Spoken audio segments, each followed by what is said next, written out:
This has been a very powerful project. And as we come to a place where the work is not done, the work is still ever present.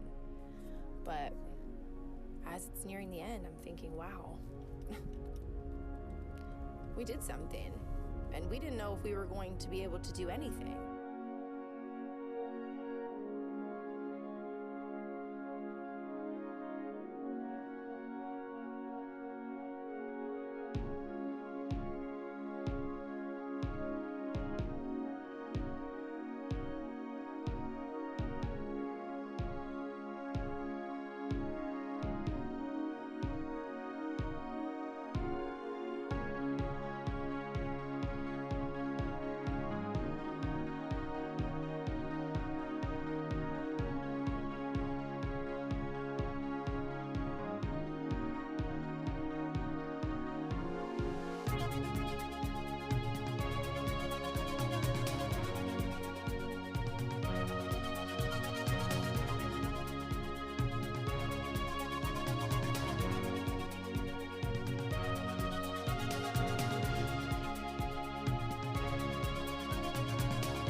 I just feel so proud, you know. I think I said it already, but this group is really special, and it will never happen again the way that it happened this year with this group of people. And I think I just feel really proud. And yeah, it was emotional though. I mean, and exciting. I mean, they kept saying to me, this feels so different. This feels so different. You know, we're performing with no one in the theater. I'm asking them to dance so big with no one watching except for the four of us. And they did it, you know? So I'm happy.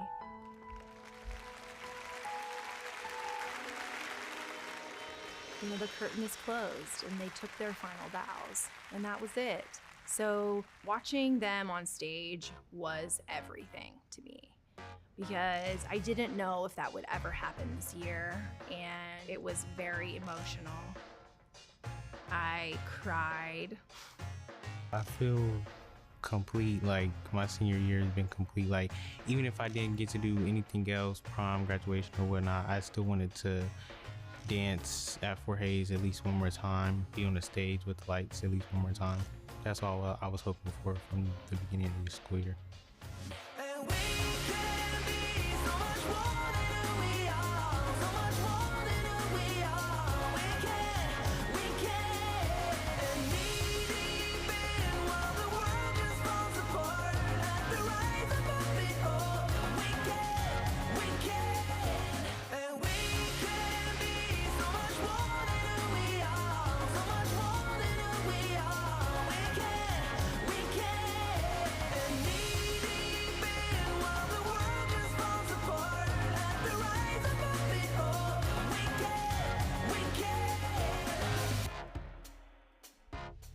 I'm really happy I got to do something. I really thought, I'm like, there's no way that I could. I'm mostly proud of myself for being able to like stick to something and like do good and like be around people who are also doing good. Dance sometimes is just made to look effortless. Like, you're not meant to see the pain. You're meant to see the beauty of it. So that's something as dancers that we pride ourselves on, of making it look effortless as much as we can.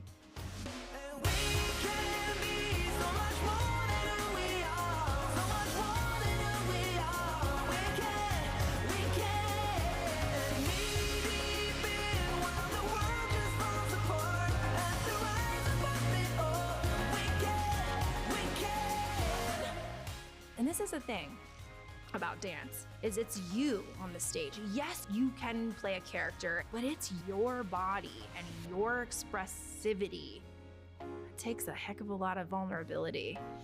And that's a big ask for young people. Even in the midst of a pandemic that we've never seen before, even in the midst of great tragedies that we have not seen before, the students at Fort Hays, the students in Columbus, the teachers, the staff, we all still rise up.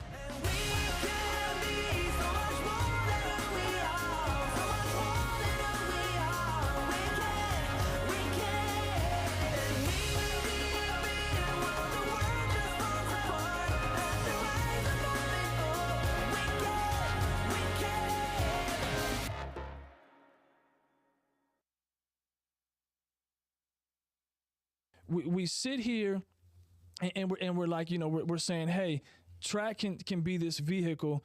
Coach, I want to turn to you now. You talked about the golden years, Coach Morgan.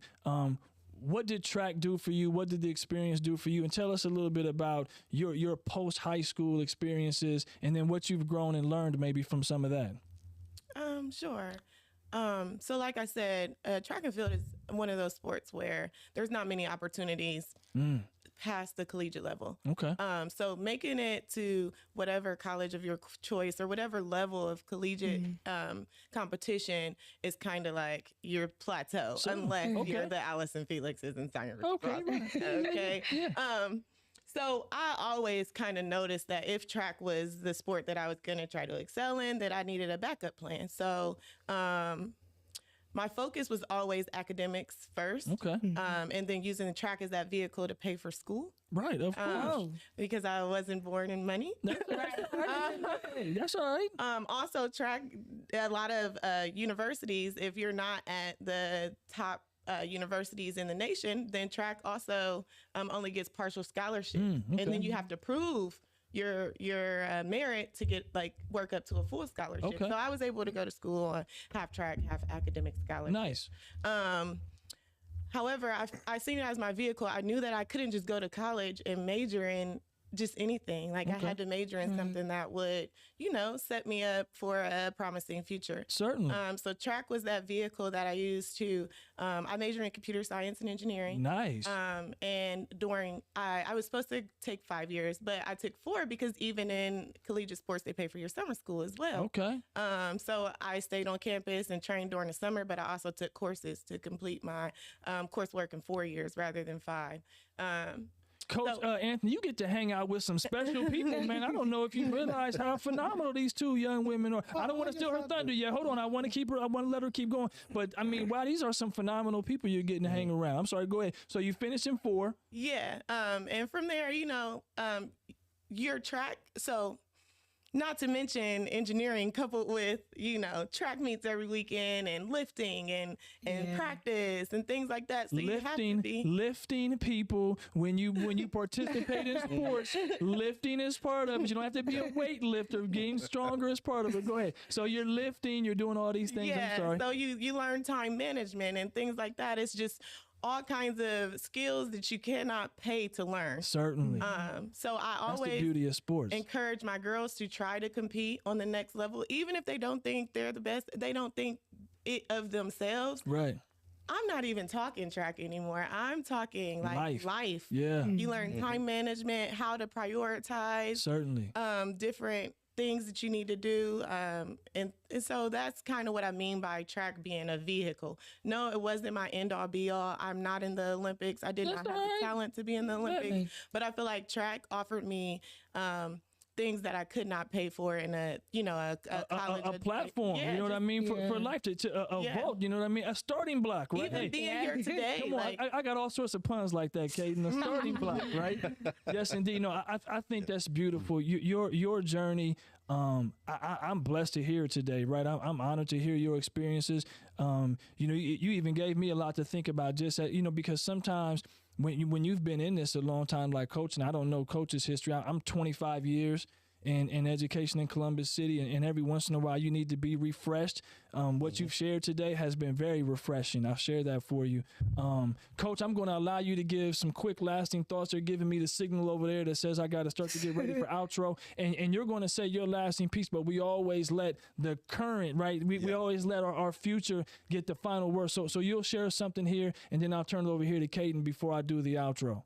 Okay, I'm going to get ready to get into my DJ voice right now so I can get it all in. I know I'm going to get the cut in a little bit. Yes, indeed. I can be loquacious too like her. Okay, what you said to Kim, I knew about Kim, about what she does and how good she was.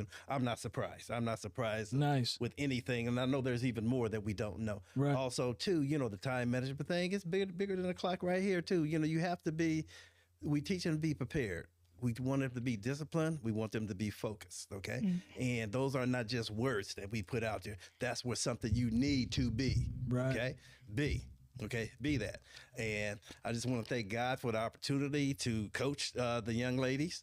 And I like to thank, God for their families too. Nice. God, family, and then what we do, that comes in third. There you go. I love it. All right, definitely comes in third. We're gonna turn it to you, Kate, and you get the last words here today before I read the outro. That's perfectly fine with me. So I first want to say thank you to the coaches for everything for the last 2 years that I had. They've been amazing. And thank you for the production that we're doing now. Nice, okay. And just want to say something to everyone that's listening now, or like the high schoolers that are listening now, like you mentioned earlier. Okay. If you start something, make sure you finish it, because 9 times out of 10, you're amazing at what you're doing. You just don't know.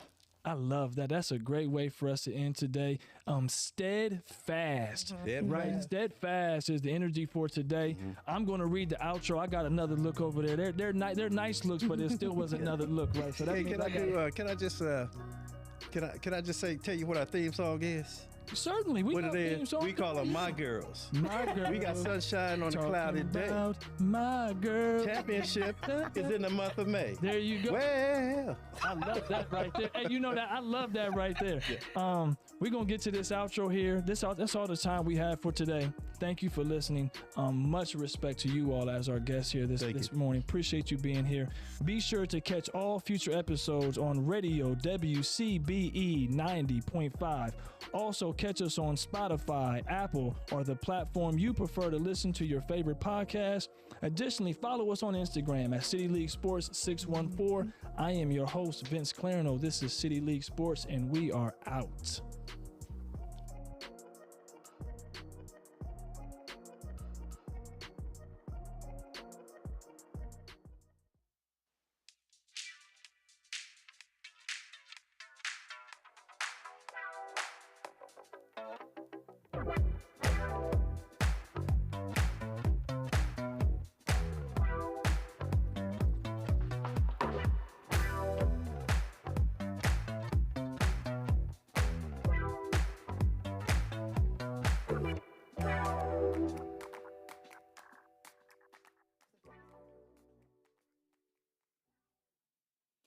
Good afternoon, everyone. Welcome to the Finance and Appropriation Committee. I am filling in for Chair Cole today.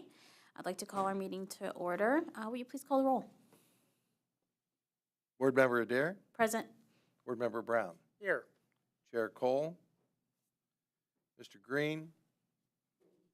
He said he would be here. He might be coming a little bit later. Ms. Johnson? Here. Mr. Jordan? Here. Mr. Miller? You have a quorum. Excellent. The first item on our agenda is to approve our minutes from January 11th. So moved. There's a motion and a second. Any discussion or changes to those minutes? acclamation is fine if you'd Okay, like. thank you. You're reading my mind. All right, and without objection, the minutes are approved. All right, let's go ahead and jump into item 3, which is our monthly finance report. Turn it over to Mr. Treasurer. Thank you very much, and good afternoon. Well, it's February, and it's time to talk about the results through January. January is the 7th month of our fiscal year. A little bit out of character. Year to date, on the revenue side, we're running below plan, about $28 million below plan on revenue, and I'll get into the explanation there. It's very simple. Expenditures continue to run below plan at $34.2 million. For the month, revenues in January ran about $58.5 million under plan, and expenditures were $9.2 million under plan, which then resulted in these year-to-date variances. On a fiscal year-to-date basis, means revenues are about 5% below plan, expenditures are about 7% above plan, and we're now running about $6 million ahead in cash. As you might recall, last month it was about $55 million ahead in cash, but you can see, don't get too excited after 1 month, especially when we're in the middle of tax collections. So let's take a look at revenues year to date. You can see the property taxes now are $59.2 million below plan because we only received $45.3 million in advances this month. We had planned to receive about 103. So that just means we're going to get more in February, and it should even itself out by March. State aid, now about $7.7 million above plan year to date. It was very close to plan this month at only $596,000 over plan for the month. Now, the year to date at 7.7, remember that we were counting on that $15 million reduction due to the transportation non-compliance. So, that's still factored in. I think DPIA is going to roll in next February. During this month, it's going to roll in. So we're going to see some interesting movements in state aid here before it evens itself out. On the other revenue side of the revenue picture, we haven't had any activity on property tax allocation. That's the homestead and rollback that we received right after property tax settlement. I won't mention recent developments that put that potentially in jeopardy. And property taxes, like I said, are under. Other local still leads the pack, so to speak, at $25.5 million, and that's the pilot payments that we received here in the first quarter. And then other financing sources, there was no activity. So all in all, while we're below plan, it's all attributable to the property tax advances and them coming in a little bit slower than we anticipated. So we'll know more at the end of February how close we are on plan. Just looking at that other revenues of $25.5 million above, you can see here that it's pilots at almost $16 million above plan.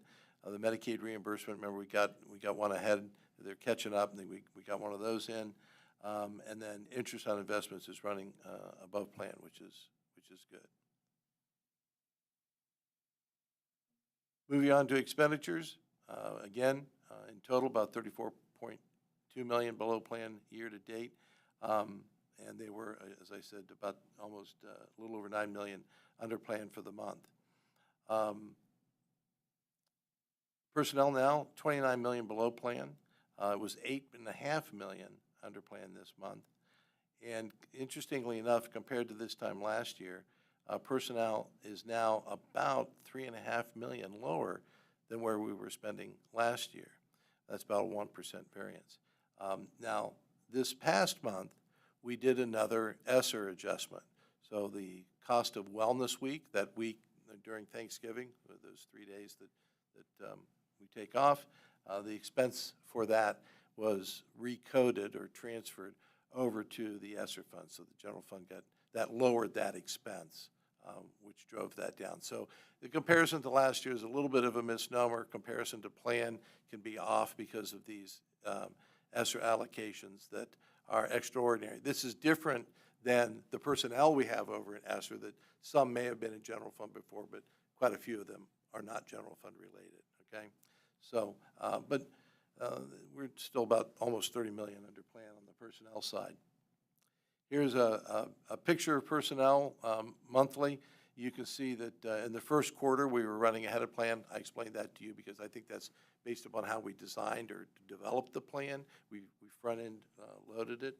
And then you can see the 3 pay months, the spikes. But notice in January what it did. It dropped way below not only what we had planned, but it also dropped way below what our expenditures were last year. All attributable to that 8 million recoding. You get a similar picture with fringe benefits because they mirror salaries and wages. Moving on to non-personnel items, you can see that purchase services and supplies continue to run pretty well under plan. Purchase services at almost 6 million and supplies and materials also at 6 million. The other uses, the far right-hand bar, that's all attributable to transfers and advances out, running at about 6.6 million above plan year to date. Comparing this year to last year, the left-hand side of this chart looks at revenues and expenditures for each of the fiscal years. What you can pretty much take from that is that we are building a cash balance at this point in both years, a little bit more this year than last year. But remember that the fiscal 23 revenues are distorted by about $87 million worth of advances that were returned. So advances are those things we do at the end of the year for cash flow purposes. So all the funds end the year in the black, and then we simply return those advances at the beginning of the next year. So it's somewhat distorted by that. The right hand of the graph just shows you a comparison of revenues, fiscal year 22 to 23. And again, distorted by advances, but we are above in revenue versus last year, as well as on expenditures, running ahead of where we were last year. So all in all for January, not any real surprises. We continue to watch the personnel lines to see how they run compared to plan. And I don't anticipate anything dramatic happening the rest of the year that would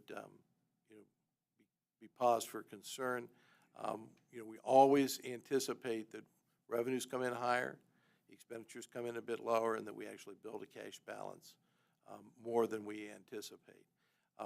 Starting next month, I and a couple of folks here will sit in the room. We'll sit down and begin the update for the May 5-year forecast. We're paying attention to what's going on with the state budget down at the State House, and we'll factor in as much current information that we can into that forecast. It is the May forecast that will be the most recent, I'll say the best for now forecast that we'll have, that the board's 2-member ad hoc committee will take a hard look at and really have a conversation about operating levy, both timing and size. I've always been talking about a November 24 operating levy. That's the timing part as far as I'm concerned, but the size will be a function of what that forecast looks like. So all of this that we see here, these variances that we see here, how they play out for the balance of this year will have an impact on what that looks like for 24 and beyond. So that's what we're looking forward to in the next couple of months. That concludes my January report. If you have any questions, I'd be glad to answer them. Thank you. Are there any questions? I don't see any questions. Thank Cool. And welcome, Mr. Green. My apologies. Nope. Fine. Just hi. How you doing? All right, let's go ahead and move to item 4, which is fiscal year 2023 budget request. Item 4.01 is a budget request for fleet services.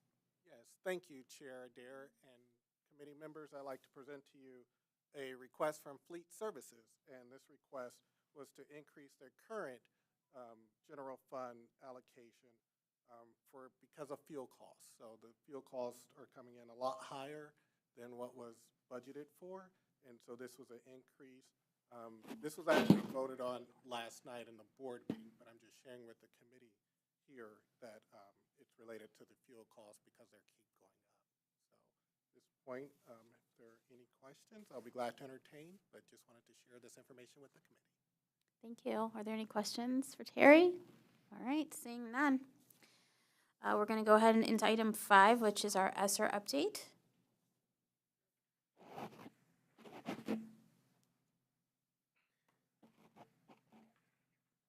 Good afternoon. Thank you, Ryan. I appreciate the opportunity to share this afternoon. I will just note that I'm a month earlier than usual, so it's been just 2 months since the last update. Typically, we do those on a 3-month rotation, but March is going to be very, very packed with general fund discussion. So I have an abbreviated update today. Next slide. So this is a graph that you have become familiar with over the last 2 years. That bar in the middle means that we are closing out ESSER 2. It's orange because we are almost completely spent in ESSER 2. So ESSER 1 has closed, ESSER 2 is coming to a close. I expect by the next time I report to you, ESSER 2 will also be red, completely closed, and will be operating just in ARP ESSER or ESSER 3. So just the timeline there. Next slide. We do have remaining approximately $177 million in ESSER 3.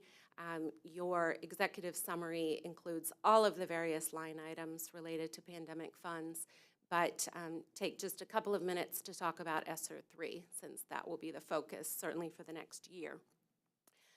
What I want you to be aware of is that we have fully planned ESSER 3. So those questions that we received often in the first few months of the pandemic funds, will the district actually spend the funds? My answer continues to be yes, we are on track to spend. Approximately half of the remaining dollars will be spent on capital improvements. That will be approximately $88 million, pushing towards 90. But I'll go into more detail about that in just a minute. You'll see a small slice that is specifically planned for safety upgrades.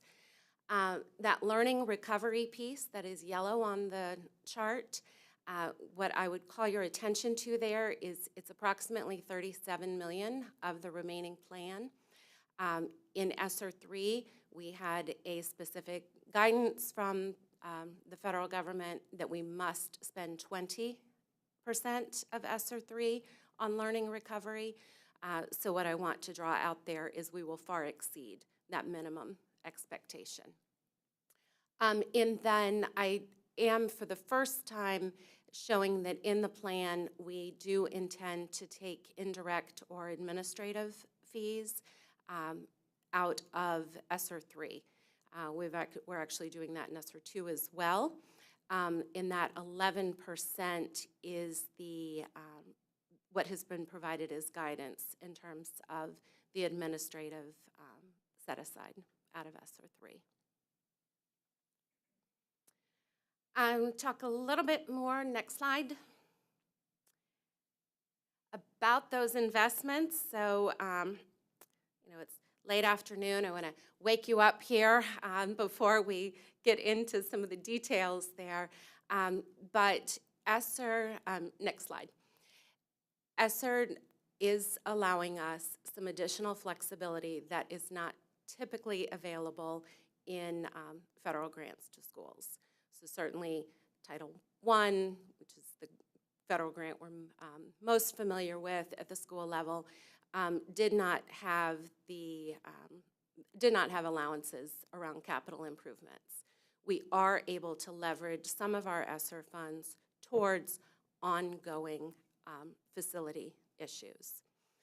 This will dovetail into the next topic of the meeting quite well, but we do intend to continue to work on HVAC throughout the district.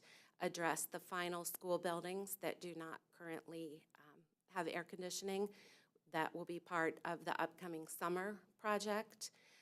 We have also made commitments to go back and address some spaces in schools that are used for instruction that, for whatever reason, were not provided adequate air conditioning or ventilation in the when that project was first done.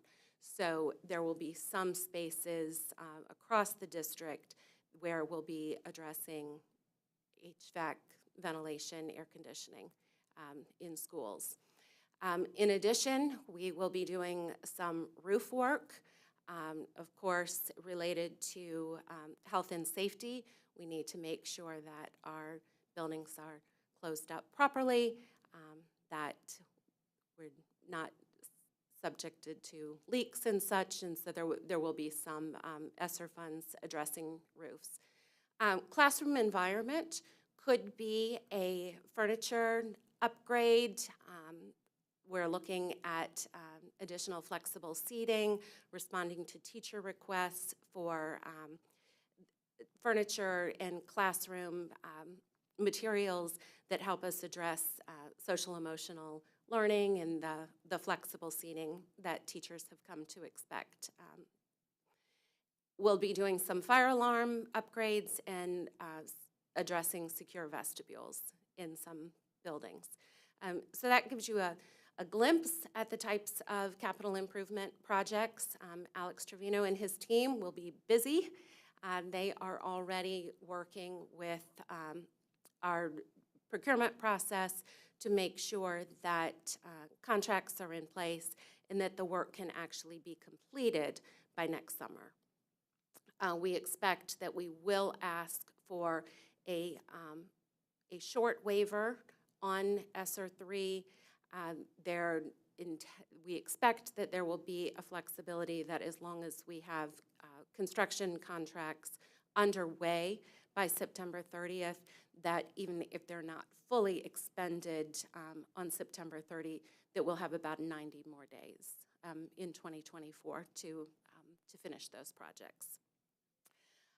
So you can expect to see additional comprehensive information. A dashboard is being added to the ESSER page so that we'll be able to track exactly which schools are receiving the HVAC adjustments, which schools are having roofs, where you can expect to see classroom environment upgrades as well.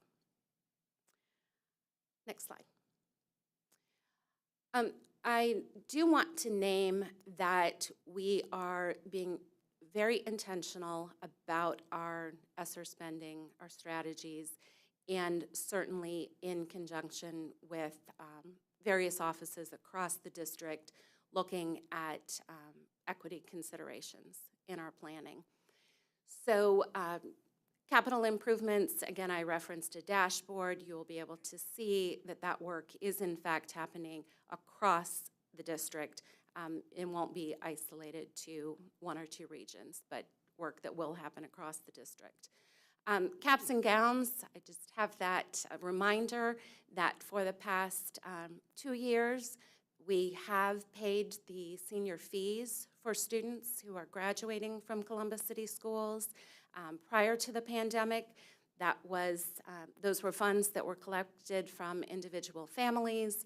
We know that the pandemic and recovery from the pandemic has certainly put a hardship on many families, and this is a way that we have been able to support families.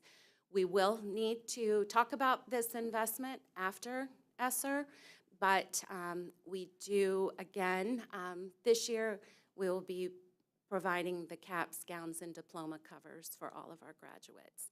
Schools get to place the same sort of orders that they did prior to the pandemic and personalize those to the color and mascot of the school. School counselors, just a reminder that we have made a substantial investment in school counseling using ESSER dollars. All elementary schools now have a school counselor. Remember, prior to the pandemic, that was not the case. Most elementary schools shared counselor, may have had a school counselor 1 or 2 days a week. We have made a substantial investment. And then we have additional schools that have received not equal counseling service, but more counseling service in response to needs in that school. We have provided additional custodial support in our schools. ESSER has allowed us to provide some additional funds be available for the 2 schools in the district that do not receive any Title I funding. So those schools this year are Ecole Kenwood and Clinton Elementary. We have been able to provide a small amount of funding for professional development for teachers at those schools that would not have been available previously without ESSER. We are providing instructional resources according to the needs of specific schools driven by teacher request. And so again, looking at making sure that teachers in all schools have the resources that they need. And then just one additional example, I would like to again remind you that our adapted phys ed and speech teachers actually went to student homes to deliver services for homebound students.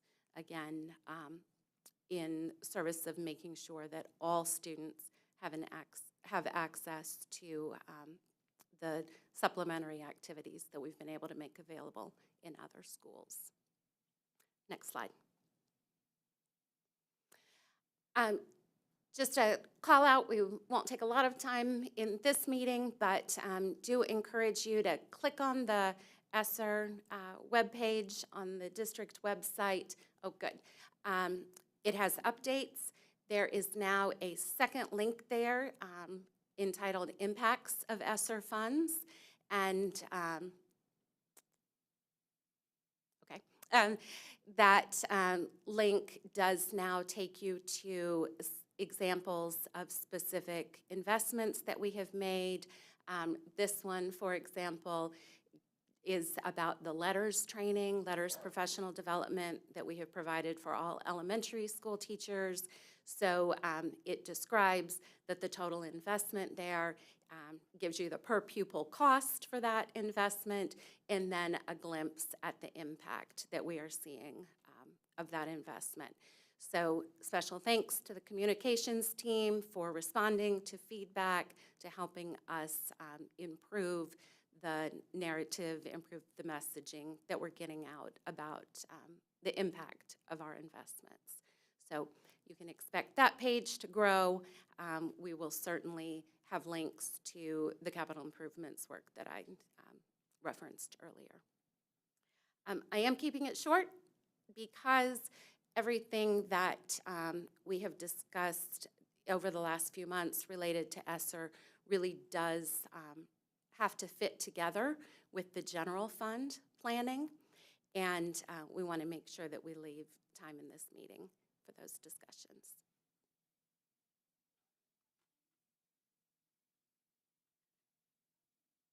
Thank you.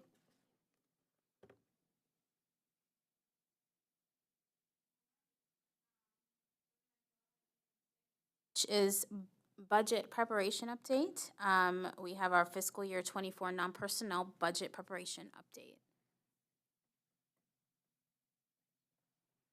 Is that over to you? Well, I'll do a little lead-in impromptu here.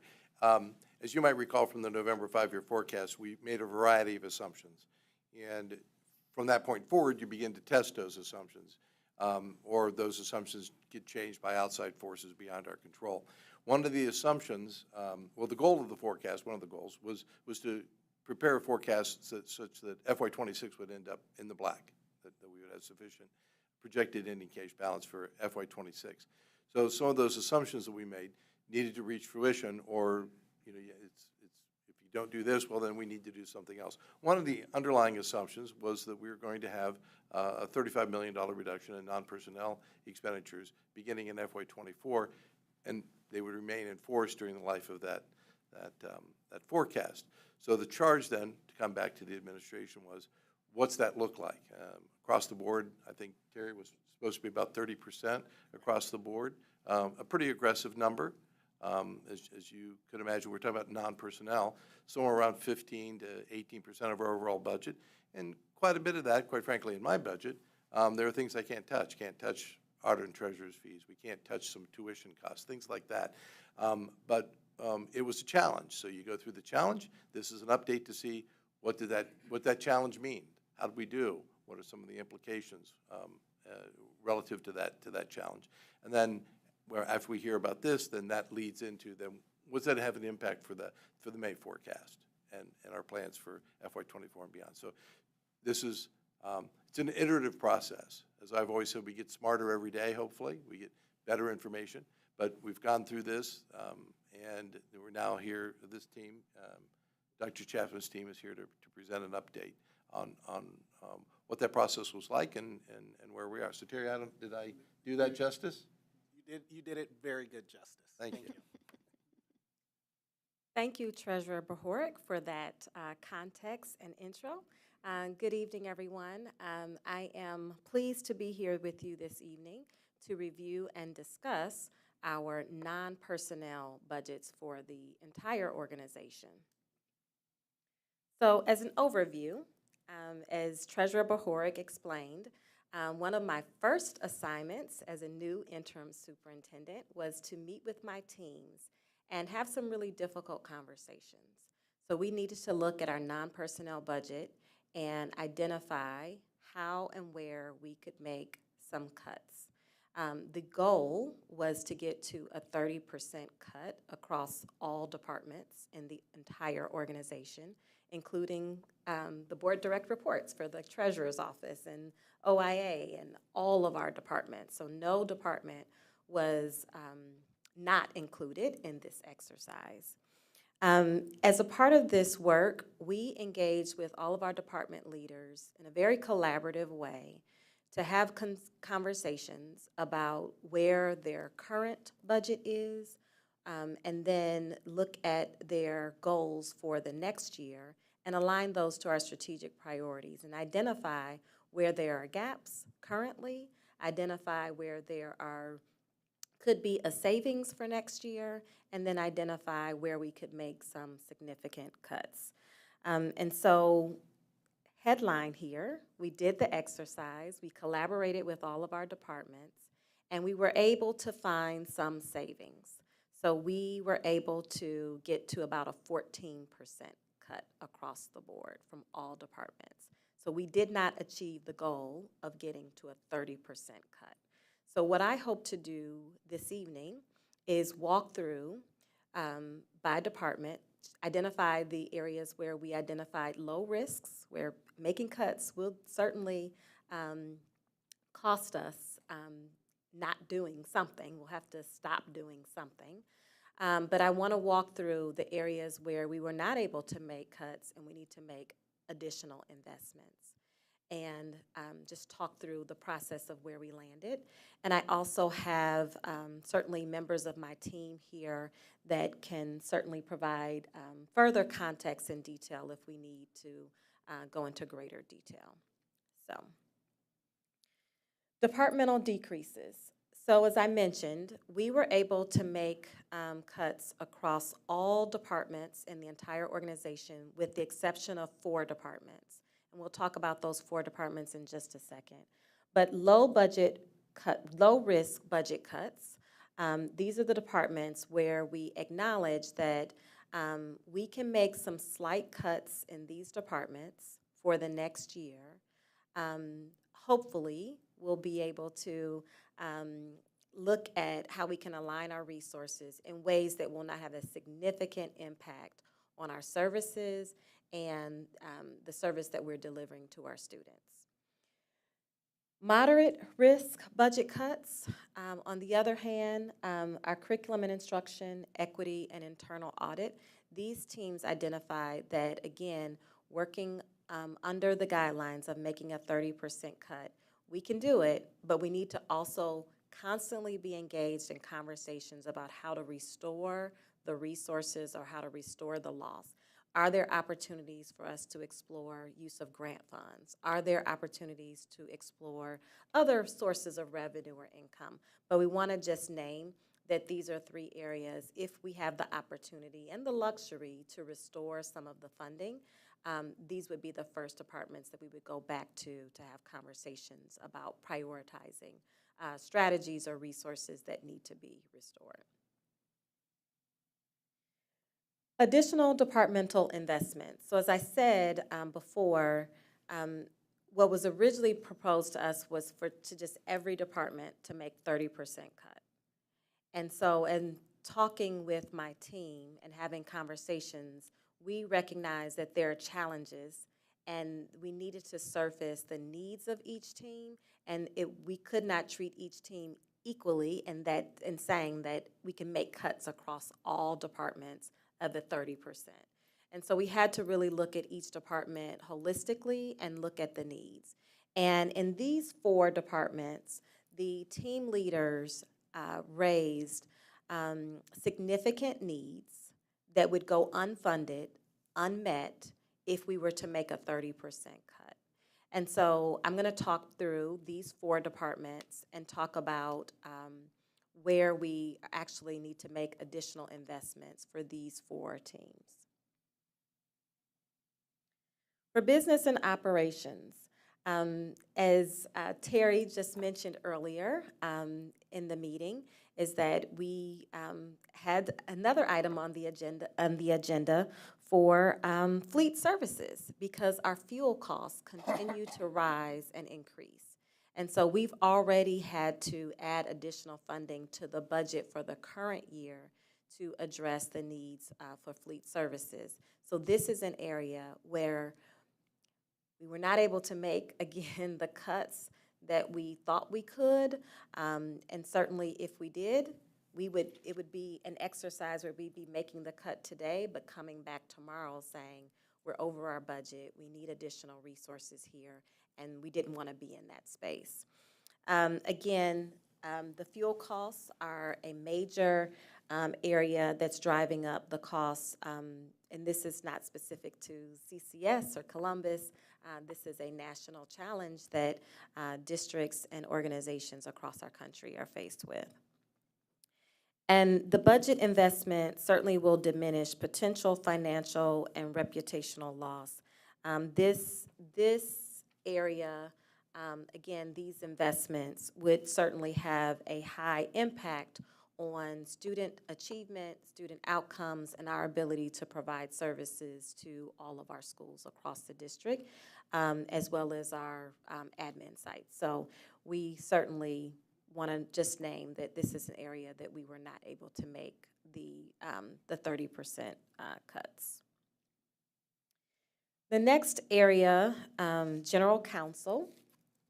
The budget investment will cover the costs of, again, these are areas that fluctuate.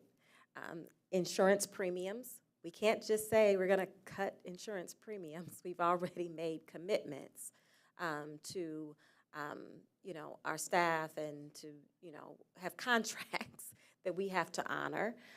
Litigation, the costs of litigation, we can certainly make projections about what those costs will be, but we were not in a place where we were able to decrease the expenses related to litigation. And then the third area, automobile and general liability. Again, this is not an area where we were able to decrease our expenditures to accommodate a decrease in funding for this particular department. And again, the budget investment will diminish our potential financial and reputational loss, and this has a high impact on district viability, our services, and our operations. The third area that I would like to highlight is information technology. As you all know, during the pandemic, we've made significant investments in technology, and post-pandemic, we're continuing to make significant investments in instructional technology, again, continuing to support and strengthen our one-to-one technology for our students.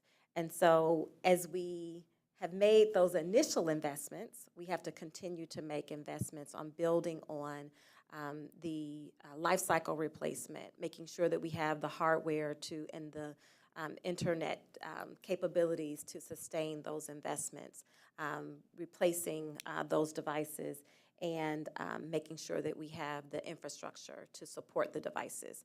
We don't want to be in a place where we say that we have the devices, but we don't have the infrastructure to support them. So continued investments over time is what's needed here.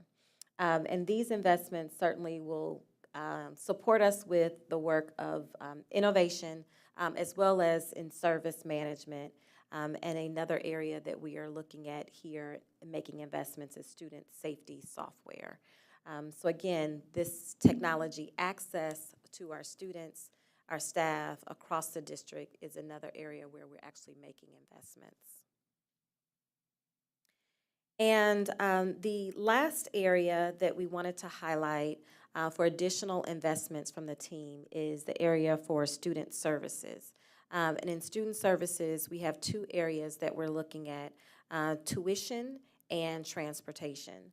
So for tuition, we want to note that there have been major increases in agency and detention center tuition costs that are billed to us that drive this request, and these are legally required fees that we have to pay for tuition. So we cannot just say we're not going to pay the tuition or we're going to reduce the tuition costs. The tuitions vary from one organization to another, and so we have to make sure that we are allocating the appropriate resources to make sure that we're able to make budget for these expenses as noted. Again, this investment will ensure that our most vulnerable students are able to receive the supportive services to ensure that they have access to the instruction and the services that they need. And then the second area under student services is transportation. And so under the McKinney-Vento, as a district, we are required to provide transportation, again, to our vulnerable students, a homeless population, and we pay providers to provide this transportation.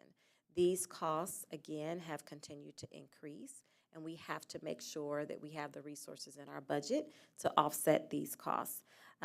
These budget investments certainly will continue to provide us with the resources needed to provide transportation to our most vulnerable students across the district.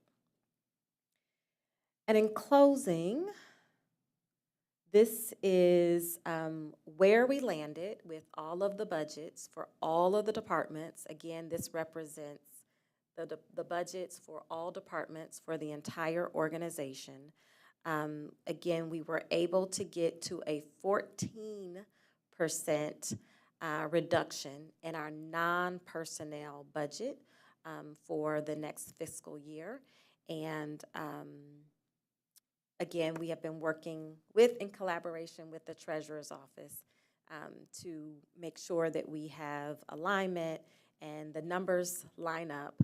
And then this last slide shows that this is where we landed with our budget cuts for non-personnel, but you'll see that our non-personnel budget is really a fraction of the district's larger budget.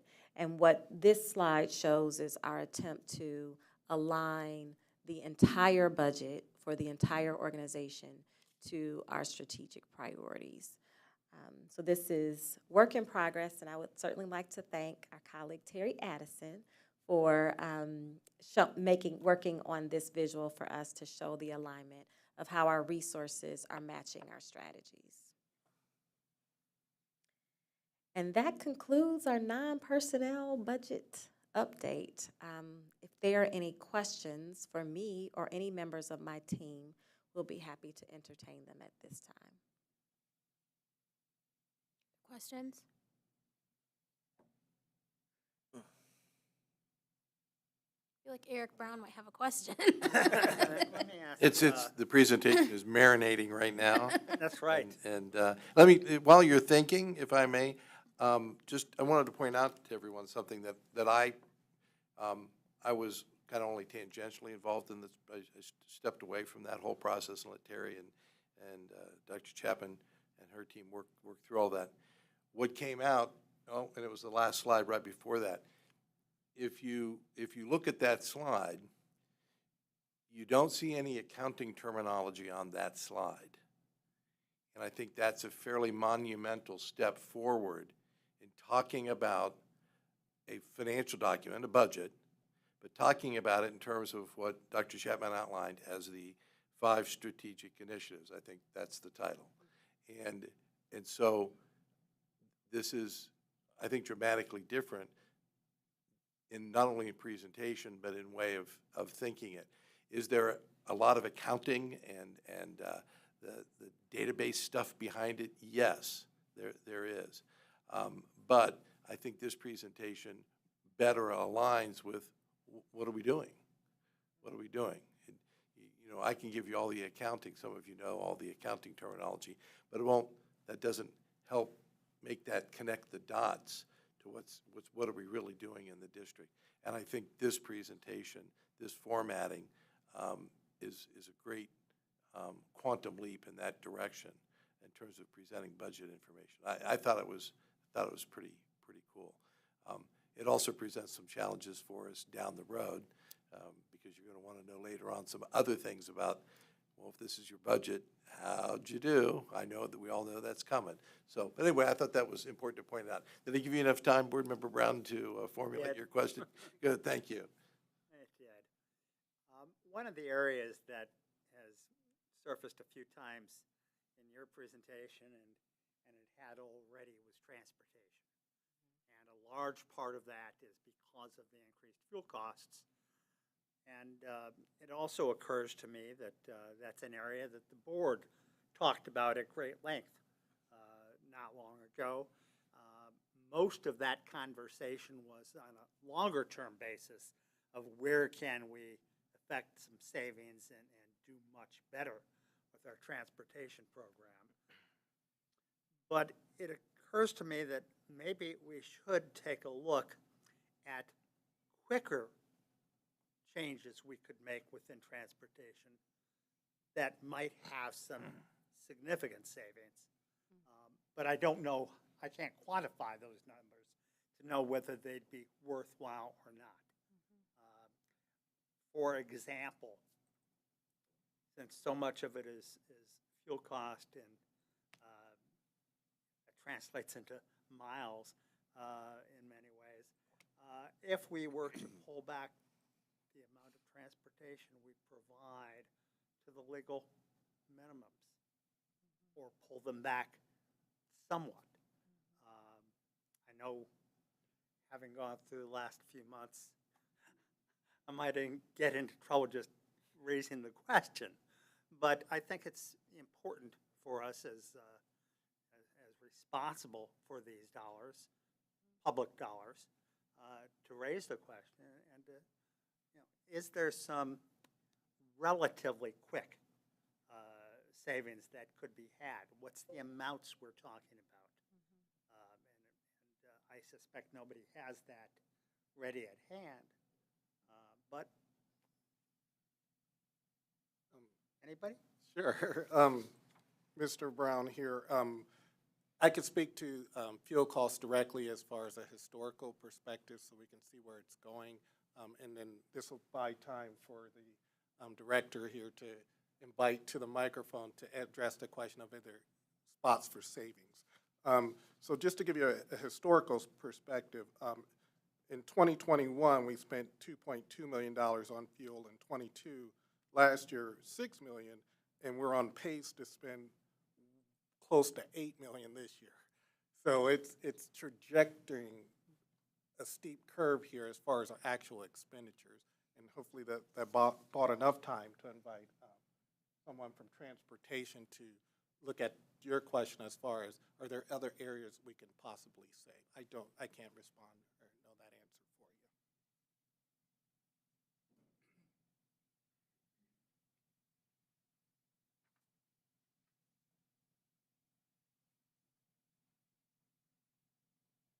Good afternoon.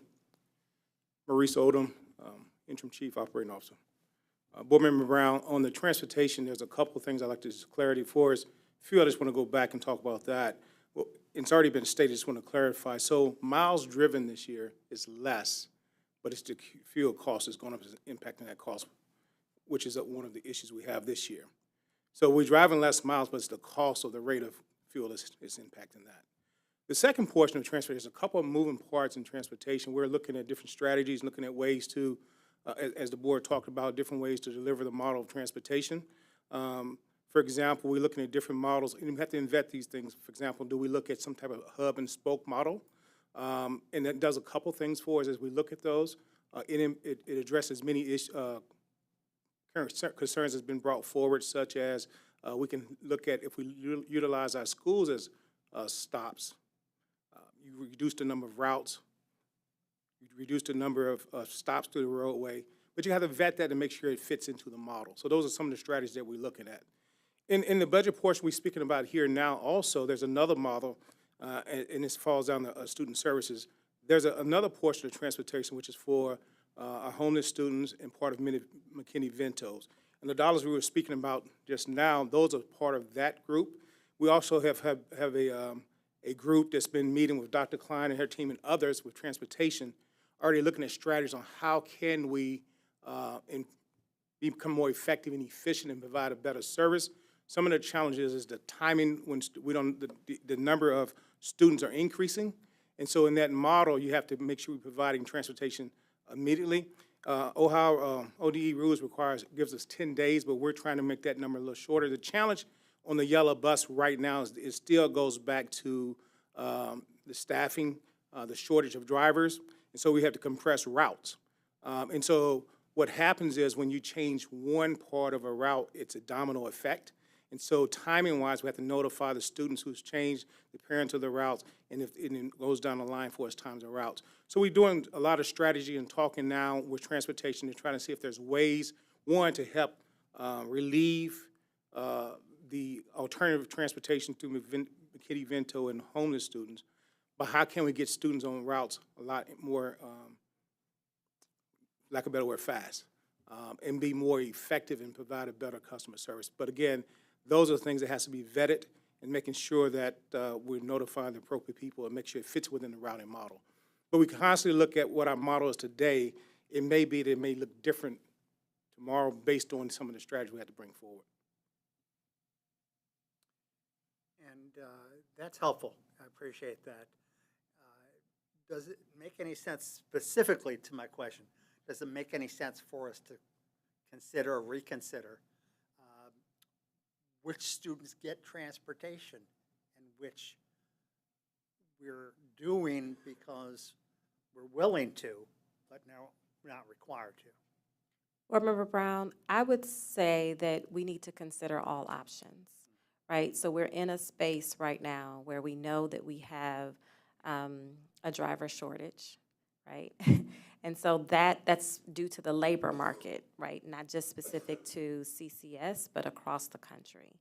And so I would say that we should certainly consider all options, and there may be some smaller wins that we could take to address the challenge, but we have to be open to considering all of those options. Thank you.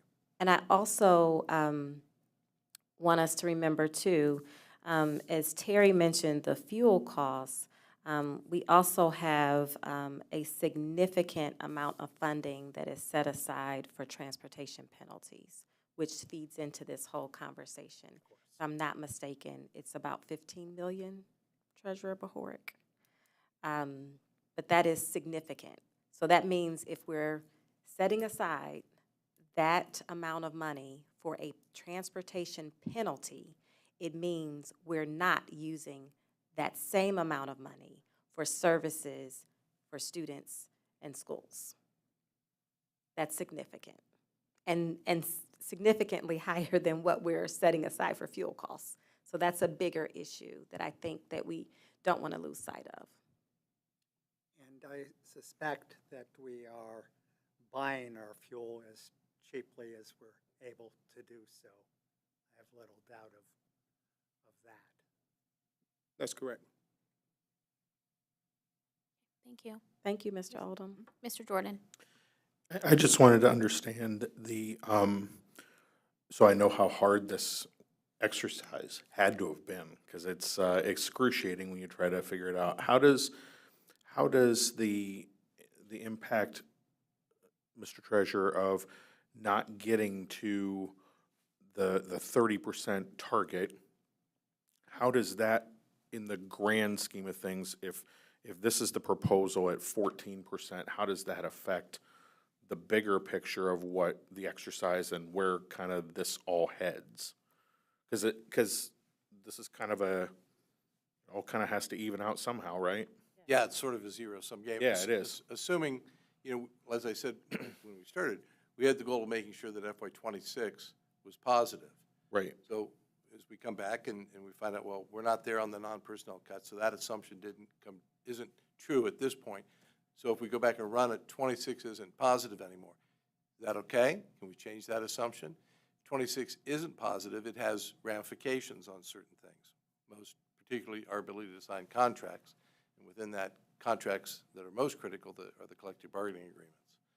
So you probably will say, well, no, we still want that goal to be there. 26, we need to plan for 26 to be positive. So you have to look at some other assumptions in the forecast. Most notable among them is a transfer for capital. I held the board's feet and this committee's feet to the fire, if you will, and said, you all know we have capital needs. It has to be funded. I care not where the funding comes from, but you can't talk about funding capital unless you're going to, there's a phrase for that, but you need to provide the money. And so we didn't do it through a tax levy, so I put it in the general fund budget. That's one item that we can revisit and say, what else might we do? Well, if we get into the ad hoc committee, that committee might say, well, by golly, we're going to put a permanent improvement levy on the ballot here.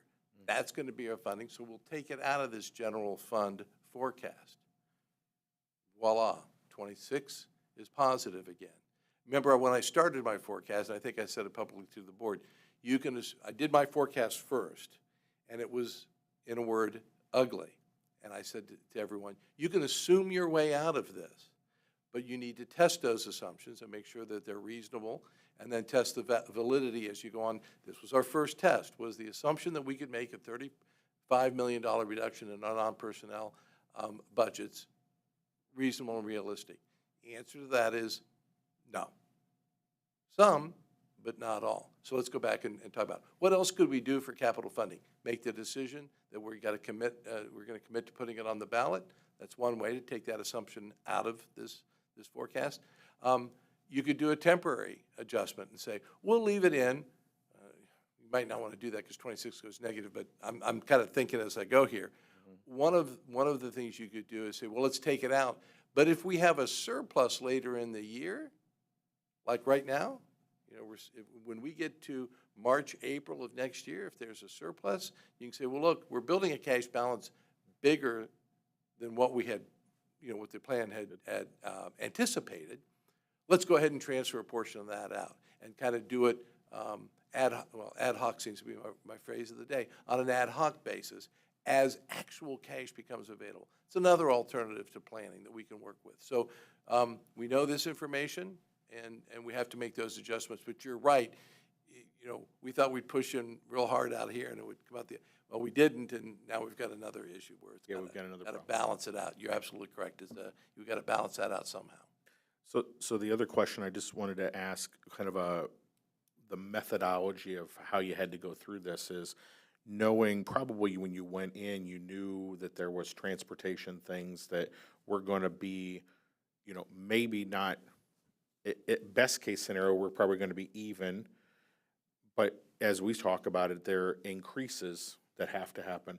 So when you did the methodology of kind of approaching this, was it with the idea that some of the other places within this non-personnel would have to take larger than 30%, and I get the equity of if I'm sitting on I got to take a larger than 30% world of that, I go, well, what do you mean I got to take larger than 30%?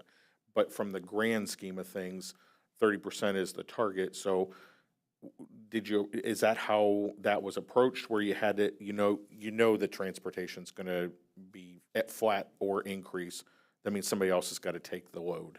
Absolutely. So all of our team leaders, our chiefs, many of them are here tonight. They've been engaged at the board meetings and the conversations. They know what the needs of our organization are. So even, just thinking about this, before we even look at the actual budget, we knew that we were not going to be able to make cuts 30% to all departments. It was really our team that said, wait a minute, operations can't make a 30% cut, and they weren't necessarily the operations leader per se saying that. So it was very clear to us that we needed to have very different conversations to figure out how we needed to get to the end goal, but definitely it was obvious to us. Again, as Board Member Brown said, we've been talking about our needs, particularly around transportation, for some time now. You can't not know that that's an issue. Absolutely right. And so it was a no-brainer for us that, that was an area that we needed to make sure that we support and have the resources there. Absolutely. Excellent. Thank you. Thank you. I just want to say that I really love this strategic priority focus chart. I want to learn more about it and how we got there, like the treasurer said. But I think helping our community understand that this is how, at the moment, we're seeing our budget play into our goals is extremely important. I think this exercise, and thank you, Mr. Jordan, for saying exercise, because this was hard on our team, and I think some people think, oh my God, we are absolutely cutting. It is not our goal to make these cuts, right? But we have to go through the exercise just in case. We have to be ready, and that's being smart and responsible and transparent to our community about where we could be. We've also been transparent about what we need to do to ensure this doesn't happen. But I think the biggest thing that we got out of this was this discussion that you just alluded to. We have to be smart in saying, no, we can't just make the 30%. And I appreciate you all not meeting the goal, because that's not what our kids deserve. We need to tell our community we can't just sit back and just cut, and then, be expected to do all of the things that this community wants and we want for our students. We also have to be mindful about all of the things on the list that we are forced to do because somebody has made a rule about it, dictating where our money goes and what we have to spend it on, and so we don't have a lot of say in some of these items. And thank you for lifting that as well. There's a lot of compliance pieces, the legal pieces, things that we have to do, and then the drawing attention to that $15 million that we are setting aside. This just highlights the entire funding mechanism of public schools broken. And I appreciate the team for your work in this, because you live in this system every day. And know that your board appreciates that, sees that, and we are fighting for every piece of money we can and trying to think outside the box about ways that we can ensure you and our students in this community get the things that they deserve to have a well-funded school district. And so it was a tough exercise. I had to also cut, apparently. I was like, oh. Yes. So Board Member Brown, we get nothing. No pens. The only thing we're paying for is our litigation for vouchers. Thanks. You're welcome. Fighting that voucher. But when we're successful with that, it'll make a big Exactly. difference in all of our funding. Exactly. So I want to just thank the team, and I can't wait to learn more about this chart and how, what's in each of those, and really I think that's the way we should approach it. So I applaud the innovation and creativity and the joint work between the superintendent's office and the treasurer's office. So thank you. The beauty of doing this exercise now is it's not an urgent today thing. That this informs decisions and thought processes far in the future. And so that's one of the great things out of this whole exercise, I think. And I too want to add my thanks to everybody that participated in this exercise. I know some people didn't perceive it as an exercise and thought this was real right now. And, it hurt, and I heard bits and pieces back from a variety of places that I wouldn't normally be hearing from. But thank you for what all of you have done and others in helping us work through this so that we can plan a budget that makes sense. Any other thoughts, questions on this topic? Just one closing comment. I think this brought to the forefront that we do not plan year to year or 1 year at a time. That, we're required to prepare a 5-year plan, but this exercise that we went through was within the construct of really a 10-year plan and levy cycle planning. So this is, and I agree, Mr. Jordan, it's not urgent that we turn off the faucet tomorrow, but it is urgent in the sense that we have to have this long-term financial planning at our forefront and know that decisions that we make today really have an impact down the road. And really, building the district is really a long-term plan. Here we're looking at, geez, we came at it from a reduction standpoint. I had a board member years and years ago that told me once that no organization ever cut itself to greatness. And so we want to build program, and we want to sustain it. So we need to see what the program looks like, cost that out over a long period of time, and then flip that around and to develop the financial resources plan that will support that long term. So we turn it upside down just for a minute and say, what if we have to make these cuts? What's the impact? What's it look like? Where are we? And then we're going to, when we get to levy planning, we're going to turn it back over and say, well, this is what we need to fund over the long term. So it is a process. We certainly got you. I know after all these years, until you run out of money, you don't always get people's attention. I'm not saying we ran out of money, but we did have a plan that said we got to reduce. So reducing always gets people. It gets their attention. But this is good. It is an exercise. It is an iterative process. And in the next few months, this won't go away. We're gonna see some more, and expect that down the road something may come up. Hopefully, from hey, we really need to do this programmatically. We really need to do this to meet our student needs, and we don't know what that might be 6 months from now. And so be prepared that this is going to have to be very, very, very fluid. And like I said, like with the transfer, we decide to keep it in, take it out, add it in later if funds are available. So it's just really an ongoing process. But I'm thinking about some other things. We have the equity issue coming up and work that we're doing in that area. How do we present this financial information through the lens of equity? And we're working on that. There are software things that we're looking at, conceptual issues that we're dealing with. I think, Terry, you spent an hour or more today on that project. So it's all different ways to look at your financial information. And they're ones that I think that we can digest easily. They're meaningful to us. If I talk to you about instructional cost, that you kind of have a ring to that, but support services, what's that mean? Well, that's accounting terminology. Our accounting system was developed by accountants. Love them dearly. They're great to keep track of things, but it's not digestible information that makes sense to you when you talk about what we're doing here in a public education setting. So we're trying to connect those dots and make those crosswalks so that it all makes sense. So it's pretty cool. It takes some time. This is the best I've seen, and I've been doing this for a long time. Best he's seen. Thank you. Good job. Dan, that is a big compliment. I appreciate it. All right. Well, if there are no more comments on that, it looks like our last is just adjourn. Is there a motion to adjourn? So moved. Is there a second? Second. We are adjourned. Thank you.